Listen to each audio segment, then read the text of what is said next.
Entrevista.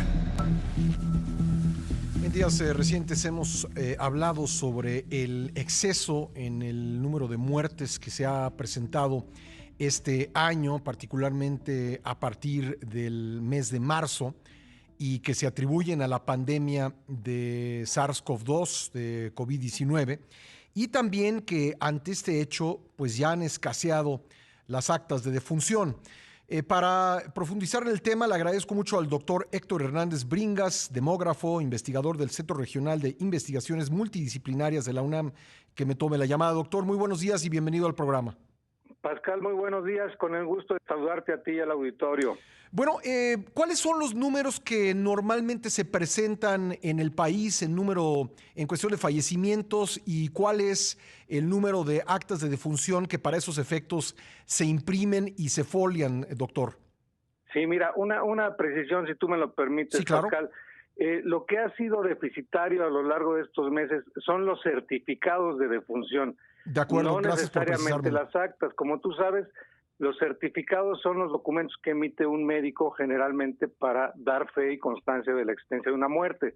Con ese certificado, las personas, los familiares del fallecido, tramitan el acta de defunción. Entonces, sí, una cosa los certificados, otra cosa el acta de defunción. Qué bueno que me lo precisa. Sí, lo que ha escaseado en estos meses es, o lo que se ha agotado, son los certificados de defunción, ¿no? ¿Cuántos más o menos se tienen listos para enfrentar las situaciones de fallecimiento en el país?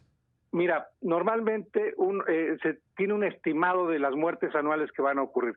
Para este año se estimaba 730,000 muertes aproximadamente, para las cuales se mandaron a imprimir 900,000 certificados de defunción. Se prevé algún excedente para casos de reposición o documentos que por alguna razón se echan a perder.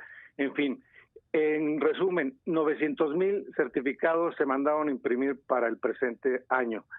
Y se imprimen el año previo y se distribuyen antes del mes de enero de cada año a los estados y a las jurisdicciones. Esta es una responsabilidad del gobierno central, de la Secretaría de Salud, que los imprime y los distribuye a las entidades federativas, ¿no? De acuerdo. En este caso, ¿cuál es el faltante que se ha detectado? ¿Cómo están las cifras de fallecimientos, doctor? Mira, lo que pasa es que se han agotado los 900,000 que se preveían utilizables para este año.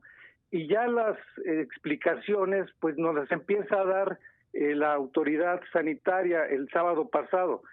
Mira, de las 65,000 defunciones reportadas por COVID por la autoridad sanitaria, ya se nos ha informado que hacia el 1 de agosto, es decir, hace mes y medio aproximadamente, ya había 122,000 muertes excedentes, Pascal.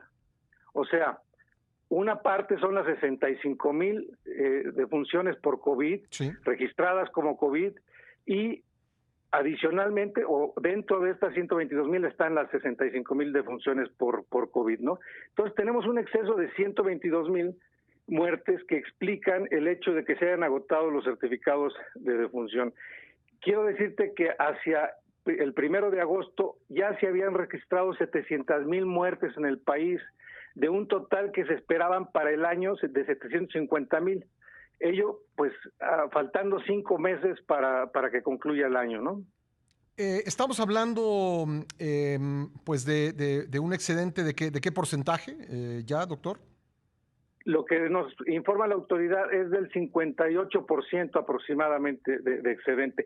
Estamos hablando que resultado de la pandemia, Pascal, sí, muertes directas o indirectas ya son 122,000 decesos al 1 de agosto del presente año. Es decir, a esto habría que agregarle lo que ha transcurrido, un mes y medio adicional, y además entidades que no han sido todavía reportadas porque tienen un rezago en la captura de información. O sea, al menos estaríamos hablando de 150,000 muertes adicionales que ya han ocurrido en el país.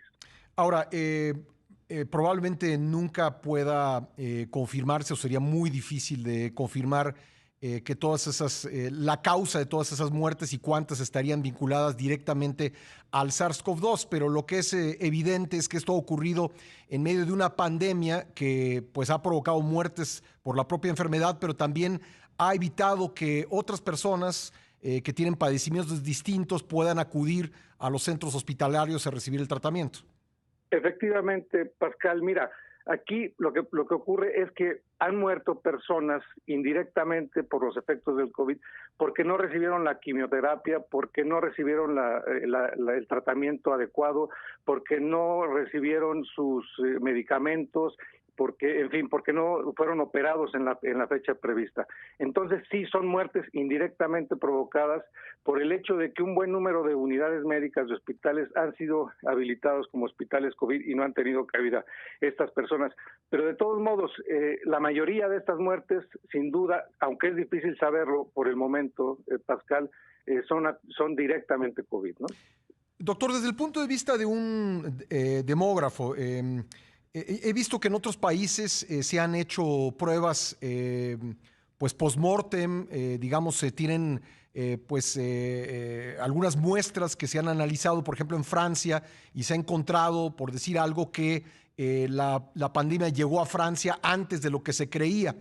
En México, ¿qué tan común es que post-mortem pues se haga, digamos, de una manera aleatoria que sea significativa o de una manera masiva una prueba para saber las causas de muerte? Mira, entiendo que me lo han informado en algunos hospitales, Pascal, que sí se han hecho pruebas post-mortem, pero estas pruebas tienen que hacerse dentro de las primeras 24, 48 horas para que sean efectivas, porque tiene que ver con el flujo sanguíneo. Ya. Entonces yo lo que aprecio es que se han hecho solamente en casos excepcionales y pasadas 24, 48 horas ya no tiene ningún sentido hacerlos, hasta donde yo estoy informado, ¿no? Pues doctor, yo le aprecio mucho esta información, de verdad ha sido muy útil para nuestra comprensión del tema. Le agradezco mucho y le mando un abrazo. El agradecido soy, un abrazo, Pascal. Hasta Gracias, luego. El doctor Héctor Hernández Bringas, demógrafo, investigador del Centro Regional de Investigaciones Multidisciplinarias de la UNAM.